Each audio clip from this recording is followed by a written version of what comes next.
Hello friends, it's David here from Beyond the Kingdoms, and I hope you're having a fantastic week. If you've been watching my latest series, Exploring Animal Kingdom, I hope you've enjoyed all the fantastic details in the park. And today, I'm here to provide some very important details about visiting Animal Kingdom in the coming months. My top 10 tips on how to best tour Disney's Animal Kingdom.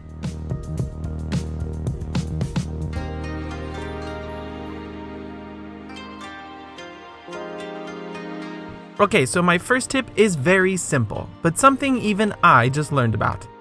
You probably think it has something to do with rope dropping the park to visit Pandora, but I will get to that later. So tip number 1 is to pick up an animal viewing guide. It still blows my mind that people underestimate how many animals are actually inside Animal Kingdom. I even one time overheard a visitor saying that all the animals were contained in Kilimanjaro Safaris only. And that simply is not true. In fact, Animal Kingdom has about 2,000 animals from 300 different species. You just have to know where to look. A great place to see the animals, of course, are at the animal trails in Africa, Asia, and Discovery Island. But if you haven't included animal trails in your itinerary, make sure you pick up this guide right at the entrance of the park. It's a great cheat sheet highlighting the park's most popular animals and where to find them. While touring the park, you can simply refer back to it and check to see if there are any animal exhibits nearby. It's a great way to see at least a few animals in between the big attractions. Tip number 2, and sticking to the animals. If you are going to visit an animal trail, try and visit one first thing in the morning. I find that the animals on the trails are very active in the morning because it's usually breakfast feeding time. Kilimanjaro Safari can also be a great choice first thing in the morning because again, the animals tend to be very active. So if you've got all your fast passes lined up for the day, especially for the most popular attractions, make sure you visit an animal trail first thing in the morning. Just make sure you double check the animal trail opening time on the My Disney Experience app. I recently visited the park on a day when it opened at 8 a.m. So I found myself rope dropping Pandora first thing and then heading to an animal trail right at 9 o'clock. It's a fantastic way to start your day at the park.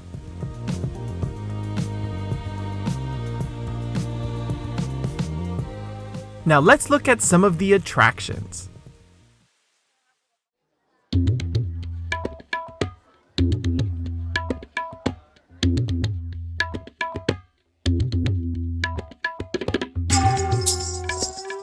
While visiting Animal Kingdom, I always use one of my Tier 2 Fast Passes on Kilimanjaro Safaris. This means I'm usually left struggling to choose between Kali River Rapids and Expedition Everest for my second choice. So, tip number 3 is, if you want to experience both thrill rides and want to have a small wait time and only use one Fast Pass, use a Fast Pass on Kali River Rapids and use the single rider line at Expedition Everest. I find this especially helpful in the summer months when Kali River Rapids can easily hit an hour wait on a really hot day. And it's worth noting that Kali River Rapids doesn't offer a single rider line. Now, if you're skipping Kali altogether because you don't want to get wet, then obviously use your Fast Pass for Expedition Everest. But remember this, you can still use that single rider line if you want to ride twice. It's very easy to jump into that single rider line for a second round up the mountain. Now, if you are one of these people trying to stay dry, make sure you take advantage of tip number 4. Use the Kali River Rapids lockers.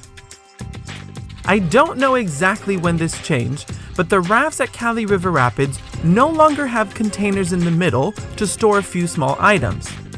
Once upon a time, I remember keeping a small bag in there, but those days are gone. So if you want to keep those precious belongings dry, using the lockers is your only choice. But guess what? They're free. And how often do you hear that at Disney? A standard locker is free for up to 2 hours and will easily fit a standard size backpack and a few additional loose items. If you want a larger locker, you can rent one of those for an additional cost. Even if I'm not riding Kali River Rapids, I often still use these lockers to store my heavy bag. I find myself often using these while riding Expedition Everest just to make sure I don't lose any of my belongings.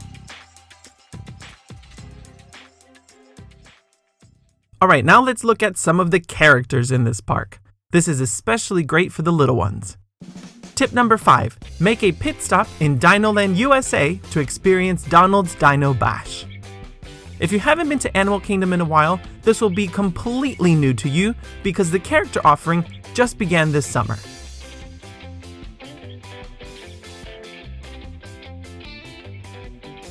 The characters at Donald's Dino-Bash meet guests nearly all day, usually from 10 a.m. to around 6 p.m. And you can meet Donald, Daisy, Chip 'n Dale, and 2 additional very rare characters, Launchpad McQuack and Scrooge McDuck. Now, depending on how long Donald's Dino-Bash continues, this could be very good during the holidays, because this means you can skip Scrooge at the Christmas party at Magic Kingdom. This will free up some time to meet other rare characters at the party. So instead, meet him here in Dinoland, where the wait is significantly shorter. In fact, all of the character wait times are relatively short here. The only long line you'll experience is to meet Chip 'n Dale, and it's because of these adorable dinosaur costumes. I know that Dinoland gets overlooked by seasoned visitors, but this is definitely a stop worth making. Tip number 6 is still focused on characters. Use Animal Kingdom as your one-stop shop to meet both Mickey and Minnie. I'm all about freeing up time, and this is the only location in the parks to feature both Mickey and Minnie in one photo opportunity together. Hollywood Studios and Epcot do have character locations where you can meet both of them and only wait in one line, but they have separate photo ops. So this is my personal favorite place to meet Mickey and Minnie in the parks. It's usually a very short wait time, and I love their safari outfits. Okay, now we're heading into the good stuff. Tip number 7. Try riding Kilimanjaro Safari right before the sun goes down. I've visited Animal Kingdom hundreds of times, and I've ridden this attraction at all times of the day. And I find sunset time to be my absolute favorite time to experience this. I think what makes this time of day so much fun is that the animals are very active because it's not too hot, and you'll see animals at night that you don't get to see during the daytime hours. The best being the lions. Sunset and evening time is the only time I've seen the lions actually awake and active.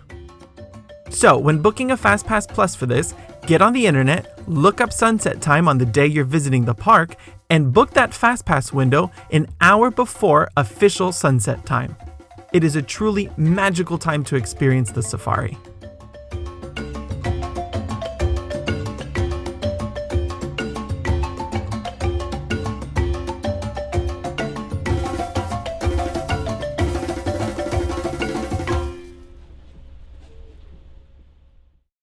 Tip number 8, experience Pandora at night.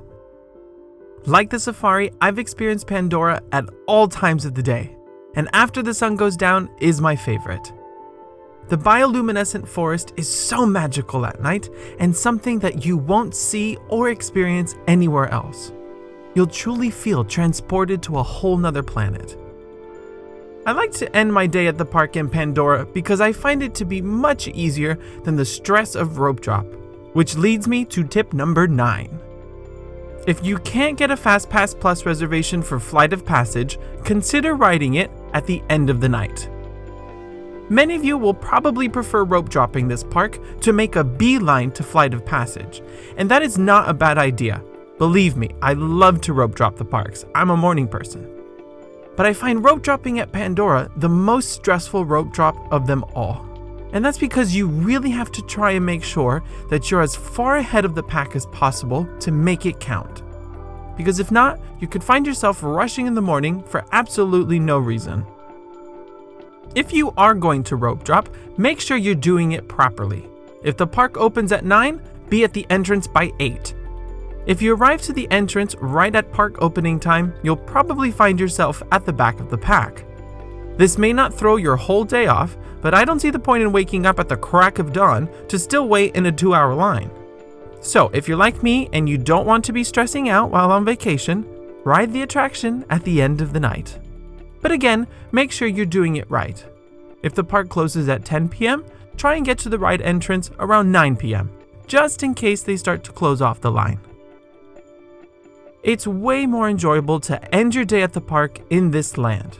You can have dinner at Satu'li Canteen, then Fast Pass Na'vi River Journey, and ride Flight of Passage last. It's the best finale to the park. Now you may be wondering, what about Rivers of Light? Don't worry, that's what my final tip is for.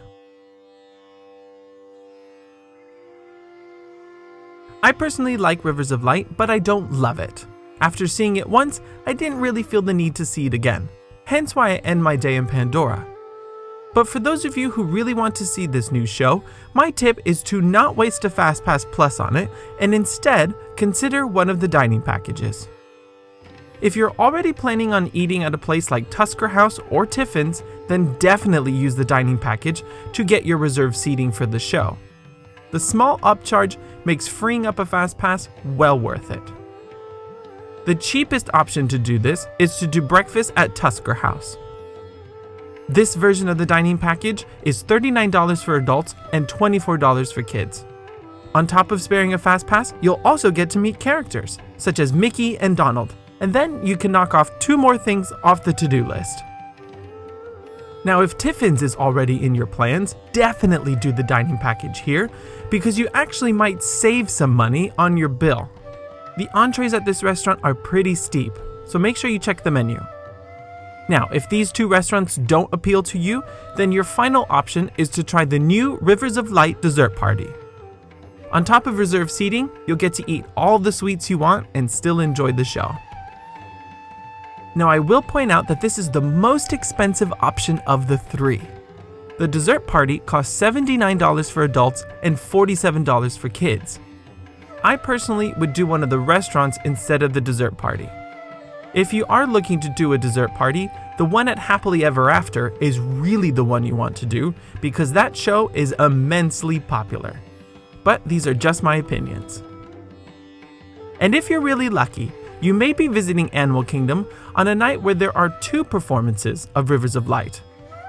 If this is the case, I would do a dining package for the first show and still head to Pandora for the end of the night. This is to again avoid a stressful early morning at the park.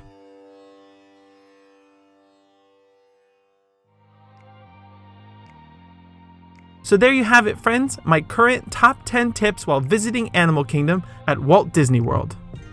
If you're interested in more Disney World tips, then you'll definitely want to catch this Sunday's main show, a complete guide to the 2018 Mickey's Not So Scary Halloween Party at the Magic Kingdom.